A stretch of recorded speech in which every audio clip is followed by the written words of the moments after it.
Shalom, shalom, nous m'aider au béni ton soleil. Nous saluons nos chers auditeurs. Donc, n'aimi de bon mele bimaro gandia. Comment vous allez? Vous vous portez à merveille, j'espère. Fais-nous à kunoto ou gan le bioni no mero kuro kojino. Que la grâce de l'Éternel repose sur chacun de nous. Donc, il y a Jésus ton. Au nom puissant de Dieu. Et mi wabona ze ona me pedi to menu mero kuro ko bon ma ko me. Nous sommes là pour parler un peu autour de la Bible. Medaka Matthieu chapitre 6. Nous allons lire le livre de Matthieu chapitre 6. Medaka kikaton konukun ene. Verset 24. Medaka. Nul ne peut servir deux maîtres. Mais debusi ku sengawe ya. Car où il haïra l'un Ena gbe wanu doko. et aimera l'autre. Bonani wanu doko. Où il s'attachera à l'un Abiena sekpo meroko. et méprisera l'autre. Boy karagbe wanu meroko. Vous ne pouvez servir Dieu et Mammon. Mais si ku se akuno bona lese maman. No akuno ni donu doko ko mebi ko itan. Que Dieu nous bénisse. Jésus Matthieu si vous Vous allez constater que c'est Jésus qui parle dans le livre de Matthieu ici. Et il dit clairement que une seule personne ne peut pas servir à la fois Dieu. Pourquoi? Parce qu'il aimera l'un et haïra l'autre. On ne peut servir Dieu et servir encore Mammon. Que Dieu nous bénisse. Vous qui entendez nos voix, vous qui avez décidé de servir Dieu, ne vous détournez point de la face de Dieu. Parce que le chemin que vous avez emprunté, c'est la bonne. S'il arrive que tu as faim, s'il arrive que tu es malade, s'il arrive que tu es sous l'oppression de quelqu'un, s'il arrive que les choses que tu envisages, tu ne les trouves pas, ce n'est pas cela qui explique que Dieu n'est pas vivant. Ce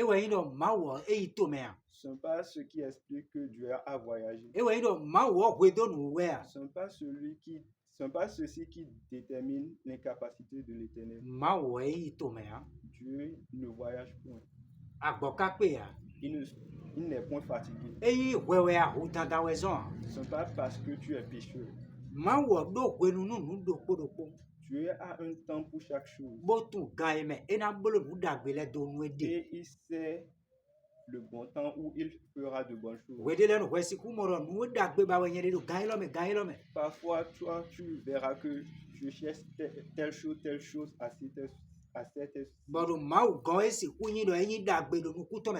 mais chez Dieu, ça peut être le contraire.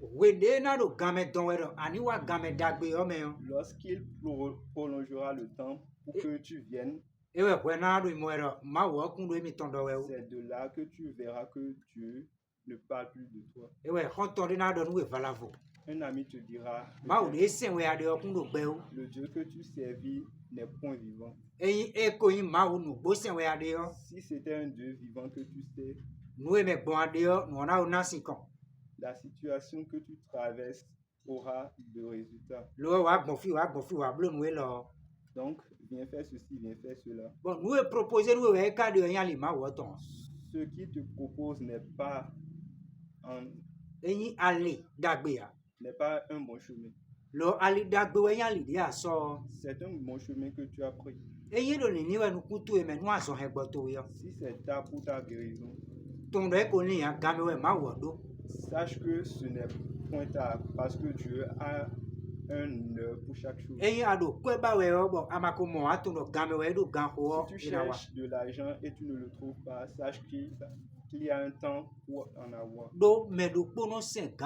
Parce qu'une personne ne sait pas de Dieu à la fois. Tu peux servir Dieu et servir encore Satan. Si tu dis que tu sais Dieu, bon, aïblo Satan sin leo. et si tu es encore avec Satan, Eblo a huzu Satan tonne. ça fait que tu appartiens à Satan. A soigné Jésus ton. Tu n'appartiens point à l'Éternel. Video po karon yi to weton. Un enfant n'a pas de père. Bon, et là il do to de weji.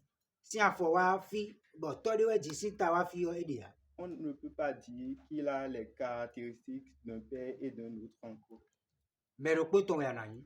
Tu appartiendras seulement à quelqu'un. Et oui, Jésus-Christ. Et celui-là, c'est Jésus-Christ. Rien tout ton kakazé vivant. Attache-toi à lui jusqu'à la fin. Et no don yame ya.